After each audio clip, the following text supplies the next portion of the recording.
Hello everybody, this is DeanoGTO, and today we're looking at the Skoprion G. This is a subscriber replay from War 9, the guy who sent me the M4A3 Easy 8 replay that I featured a couple of weeks ago. But yeah, this is the Skoprion G, and I had to actually refresh myself on the stats of this vehicle before making this video, and holy shit! I honestly had no clue just how incredibly powerful this tank is. But Jesus, like this thing has a 2.1. Yep, and yeah, that guy just got completely obliterated within the first minute of the game. And there's T71. Is he gonna be dumb enough to really sit there? Oh my God, that's nearly 1,000 damage, and he's only fired 2 shots. Holy crap! But yeah, this thing has a 2.1 second aiming time with 0.3 accuracy. Holy shit! With a 490 alpha gun, like the only thing that could make this thing more powerful is a little more view range. This thing is like, that's the only point where I could say like this thing could be better. It only has 360 meter view range, but as you can see, War 9's countering that by using binoculars, and he's also using camo net as well, because well, this tank does kind of play in a way where you need to use camo and stuff. But holy sh! I did not realize how good the gun was on this thing. But yeah, you may notice that right now he's facing the tank backwards, which is actually a pretty damn good idea, because it means that he's able to run over the ridge faster than if he was facing forwards. And there's really no point in facing forwards in this vehicle, because when you're in this sort of situation at least, because well, you have no front armor anyway, so there's no real point. You may as well show the rear anyway. And that was a slight misaim of that shot. I think if he had aimed for the side of the turret, guaranteed pin. But because he just clipped the side armor, that meant that he bounced off, unfortunately, kind of missing out on that one shot damage. But for some reason that Thunderbolt is firing APCR. No clue. Let's see. So now there's a KV5. KV5 is just driving sideways on. What else do you expect to happen? If I'm completely honest, like driving across the middle of the open like that in a gigantic tank like the KV5, what do you expect to happen other than that? So yeah, and honestly, the first time I watched that, Jesus, that is incredibly annoying. Would you stop spamming the damn map? Damn, that's annoying. Like I'm just watching this replay. I'm not even playing, and that's annoying the shit out of me. Fuck. Holy shit, this guy's still going. This is driving me nuts. Oh my God, this guy's such an asshole. What an asshole. That was, I think, 20 seconds of spamming the map. What the hell? I hope that guy leaves the match soon. He is just spamming that map. Like, there's always the people who die that do that. You notice that? If someone dies, they immediately start spamming the map like a complete another crybaby. I don't even know. But yeah, he gets a shot into the T28 prototype, does some serious damage. Sorry for going off on a wee tangent there, but that was actually genuinely annoying me. Like if it's only like a second or two I can deal with, but that was like 10 seconds of uninterrupted spamming of the map. And holy shit, he's nearly at 4,000 damage already. Holy crap. This thing mounts up the damage like nothing else I've ever seen at tier 8. Holy crap. Like, that felt like it was an absolute... That felt like easy. That really did. Like, what are the shots he took there? Oh, he took one shot from the KV5. And he also took a shot from the Thunderbolt a little earlier, but damn. This tank is actually... it has an incredible aiming time, incredible accuracy. It has great speed. It can do 60 kilometers an hour. It has a 17 horsepower per ton ratio. Sure, the ground resistance stats suck a little bit, but it still is really quick. The aiming time is the thing that shocked me the most by far. Sure, the soft stats on the gun suck in terms of like driving, moving, turn turret and stuff, but if you're able to sit still and fire this gun just obliterates everything. I thought this thing had like 0.34 accuracy, like a 2.8 second aiming time, but damn, this thing is incredible. And also, notice War 9 hasn't had to fire a single premium round, I suspect. Like, and the thing is, like, in the past, like, maybe a year ago, if I was still if I was making a video on this, I would have said that he doesn't really need to carry premium rounds in this tank. He doesn't really need them. But since shit like the Type 5 and the mouse buffs have happened, I've just been like, yeah, it doesn't really matter how good your gun is with standard pen. You're going to need it anyway. And actually, let's just check what is the premium pen on this gun. 311. Holy crap. And bizarrely, I actually think that's less than Live's premium pen. I think the Live has like 320 or some shit. I could be wrong about that completely, but like it's either 290 or 320. It's some insane number. And there's the WZ-131. Will you be able to get a shot into this guy here and finish him off? Get rid of the... Oh, yes he is. So that's actually a pretty crucial kill, because that's one of their fastest, most mobile vehicles removed from the match. So that stops... like that gets rid of a lot of their view range and a lot of their ability to actually spot enemies.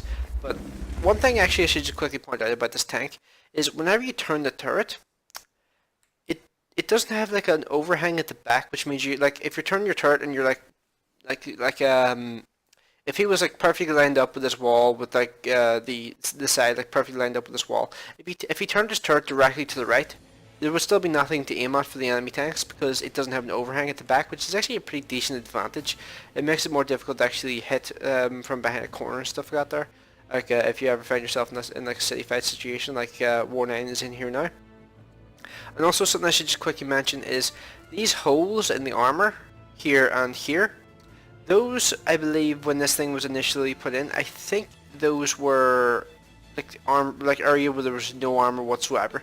But I think Wargaming, before they put this thing on sale, added a 0 armor hole here and a 0 armor hole here. And if you don't know what that means that if, like they did this with artilleries like the S51 as an example, it means that if you shoot between the gaps where there is normally armor, like where most tanks there would be armor, but because it's a tank that has like gaps in the armor, it means if you shoot those areas, you're still going to do damage, even though technically there's no armor there, because it is.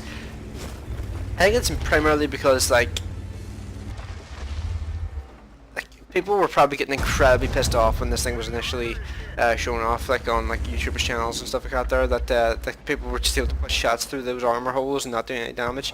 I believe that's the case. I could be a little wrong on that there, but I'm not 100% sure. But I'm nearly 100% certain that that was like the way that that this was shown, like one of the first times I ever saw it, like shots going through the armor hole or something like that there.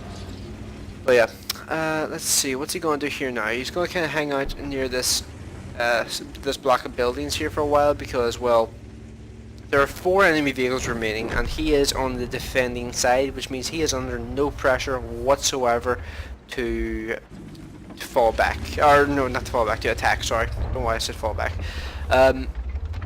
Because he is under no pressure to attack, that means that he's just able to like sit around here and just like wait for the enemies to make a mistake, pretty much. Like that's all he really needs to do. And he's already done over 5,000 damage in a tier 8 tank. Like I can't even think of, like, I think I've maybe had one game in tier 8 that's gone over 5,000 damage done.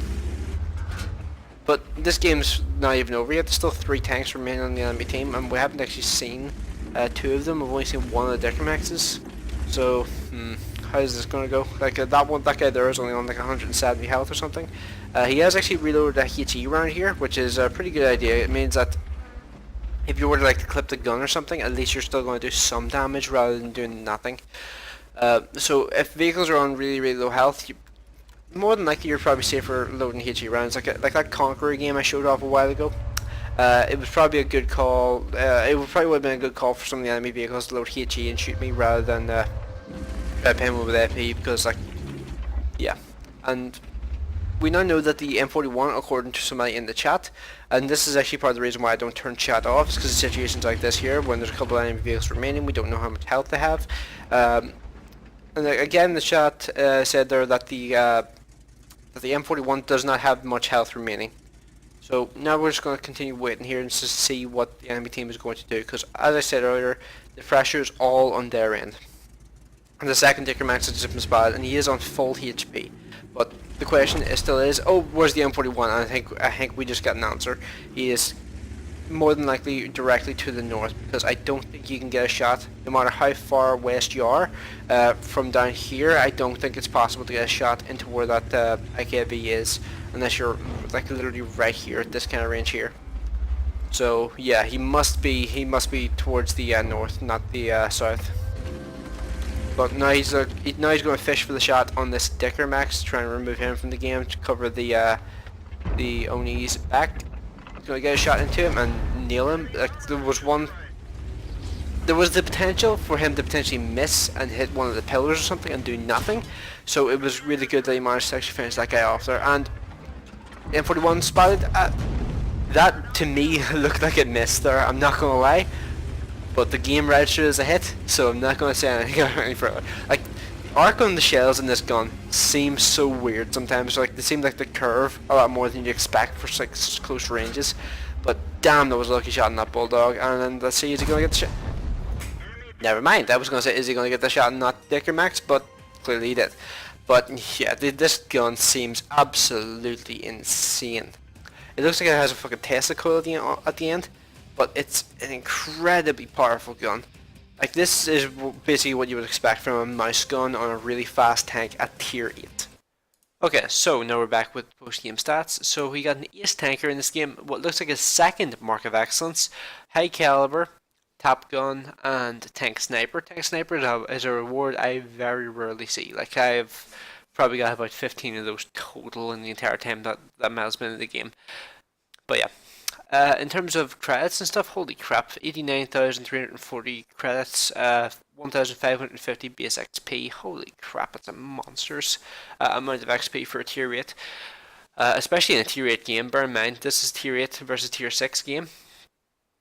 If this is tier 8 versus tier 10, that would be a bit more understandable, but holy crap, doing that, getting that amount of XP in a game where he's against tier 6 is pretty damn crazy, if I'm completely honest. But yeah.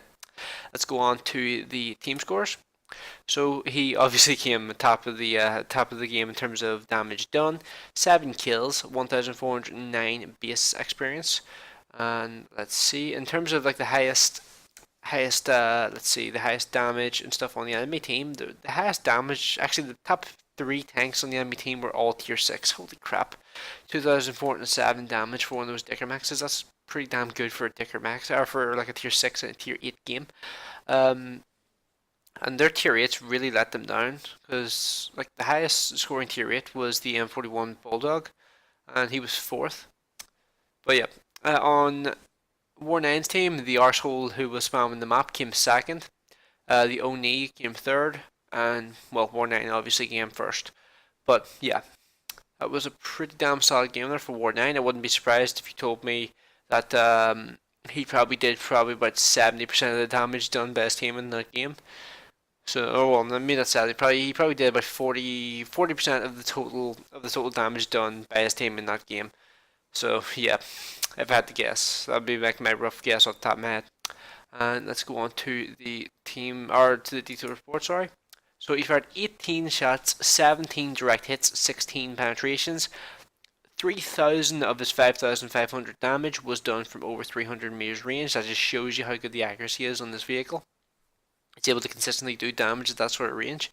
And also the hit rate, he only missed 1 shot in that game. And I'm actually struggling to think what shot that was.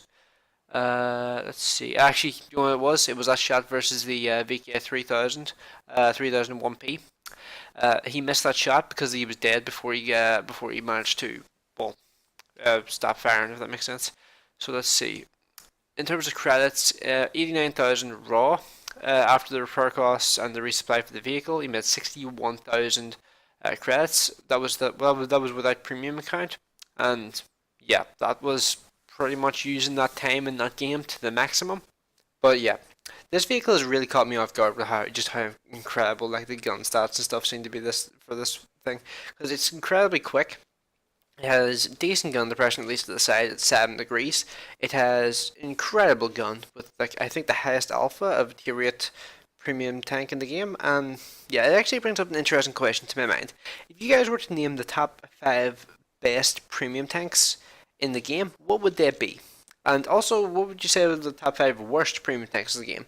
Because like in the top 5 for the best, I would say like the the T the 252U and the what's the other one? The Chrysler K are probably going to be the top of the list for most people. But in terms of the worst, I would say the 59 Patton would be among them. But I'm really not sure what the worst would be. Um, but yeah, let me know what you think about that in the comment section, and let me know what your general opinions on the Scorpion GR. Am I like overhyping this thing a bit? Because looking at it on paper, having not played it myself, it just seems like an incredibly powerful vehicle. Um, but yeah, let me know what you guys think in the comment section. I'm really not sure what like general opinion is on this vehicle. I think like the reason this thing hasn't been like removed from sale or anything is because it's just so fragile. I think that's the primary reason, if I'm completely honest. So yeah, um, not really anything else I can really think of to mention. Just thanks very much to War9 for sending me that replay. I will leave the replay email address in the comment section and the description. Although there were a couple of replays from the last from a couple of patches ago when I still had my old computer where I wanted to feature them but I couldn't because Wargaming had already put out the new patch. Um, had already put out the latest patch, so I never got a chance to feature them. Like there was a guy who sent me a it was an object, the previous 707, what the hell is it called? 907. Somebody sent me an object 907 replay, and I couldn't watch it because Wargaming updated their version and it wouldn't load in that particular version of the game. So apologies for that there. I never actually got back to the guy and told him like why I never featured the replay. But yeah, that was just bad timing on my part. I had ran into some troubles whenever I was like getting the computer put together with some issues with the motherboard and stuff. So yeah, as I said, I'll leave the replay email address and stuff in the comment section and the description. I'll actually probably put in the description from this point forward, just in just all my videos. I said that last time, but this time I will actually do that. So yeah, let me know what you think in the comment section below. Thanks very much to War9. I think I said that already, but thanks very much for sending me this replay. It was pretty good to watch and really interesting to see just how good this vehicle is. And yeah, thanks for watching. I will see you in the next one.